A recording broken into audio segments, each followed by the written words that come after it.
कामी जल्दी भोगी बनता है, काम जल्दी रोगी बनता है। जो कामी पुरुष है वो जल्दी बूढ़ा हो जाता है। कामी का अर्थ है संसार की बहुत सी कामनाओं में उलझा व्यक्ति। काम पूरे संसार को ही तो काम कहेंगे, संसार ही पूरा काम है, काम और है क्या। तो जो बहुत सांसारिक उलझनों में रहते हैं लोग, वो भोगी होते हैं। और वो भोगी माने जल्दी रोगी बनते हैं, उनकी ऊर्जा जल्दी शिथिल होती है, संसार थका देता है, सारी ऊर्जा इसी में लग जाती है, मनुष्य की सारी योग्यता पात्रता यहीं चली जाती है।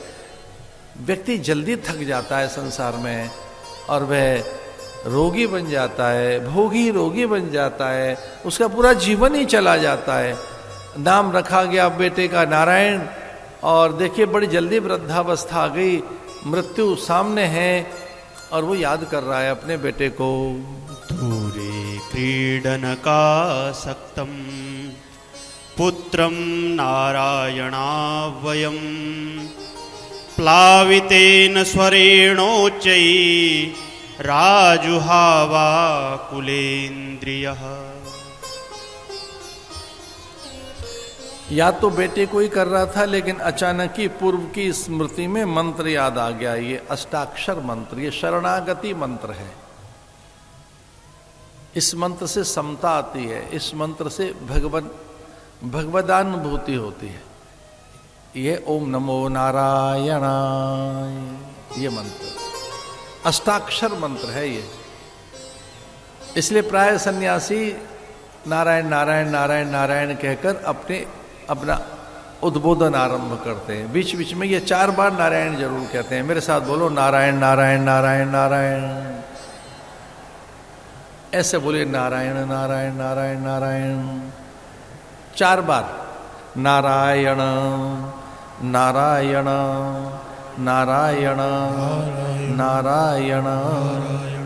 बोलिए ओम नमो नारायणाय। गुरु अपने शिष्य को दीक्षित करने के बाद, आचार्य सन्यास की दीक्षा के बाद अपने शिष्य को ही प्रणाम करता है, कहता है ओम नमो नारायणाय। अब तू नारायण हो गया, अब तेरे लिए कुछ बात बची नहीं, तेरे सारे कर्म बंधन चले गए, अब तुझ में कोई कामना नहीं रही है, तू नारायण पुरुष हो गया है, नारायण ही हो गया है। गुरु ही पहले प्रणाम करता है। सारी धरती तेरे लिए जल नारायण है, अग्नि नारायण है, अन्न नारायण है, सब नारायण ही है धरती पर, दूसरा कोई नहीं है। धरती पर एक ही है, वो है नारायण। विश्वम विष्णु वषट्कार।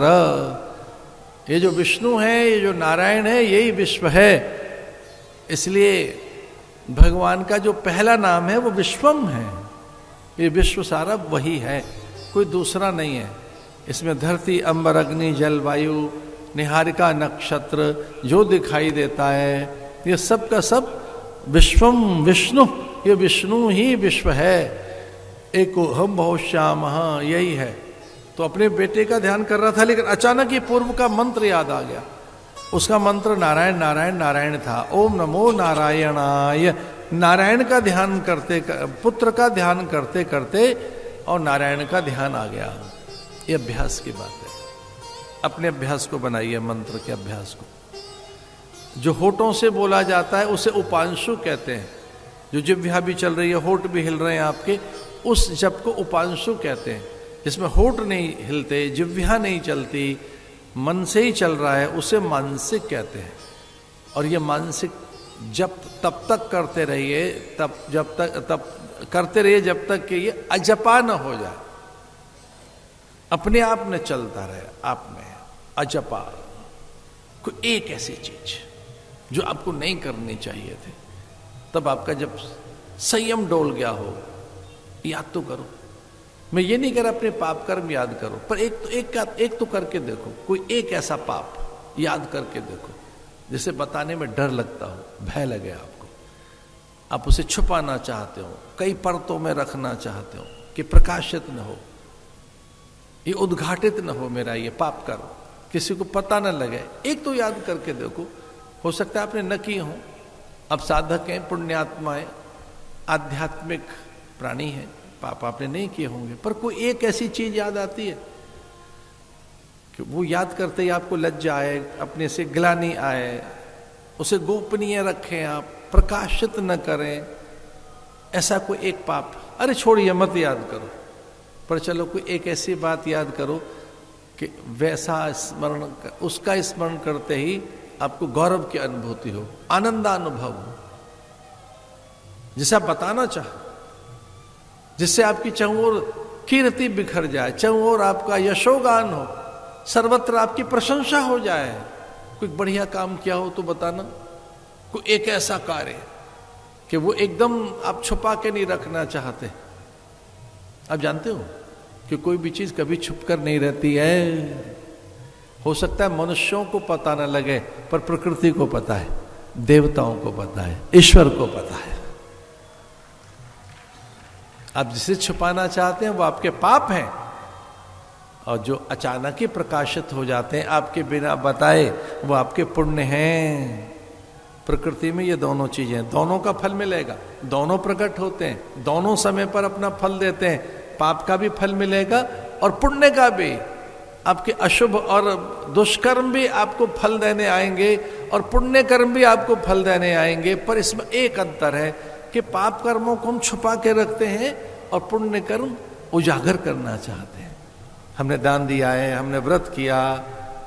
कुछ लोग तो कभी नहीं पूछते, पर आपने व्रत किया हो तो दिन में बताने का प्रयास करोगे, आज हमारा व्रत है।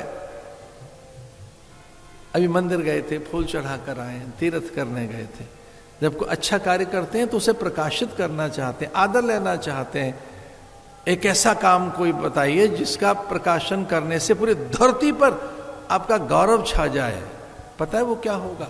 दान होगा, त्याग होगा, किसी को आपने क्षमा कर दिया होगा, कोई यज्ञ किया होगा, आपने कोई पुण्य कर्म किया होगा, वो जिसे आप बताना चाहेंगे, जिससे चाहूं और आपकी कीर्ति फैल जाए। ऐसा ही दधीचि का कार्य है। कोई एक ऐसा काम करो, और एक दिन नहीं, हर दिन करो, प्रतिदिन करो, सही करो, बिल्कुल सही, उसमें तनिक की भी गलती ना हो।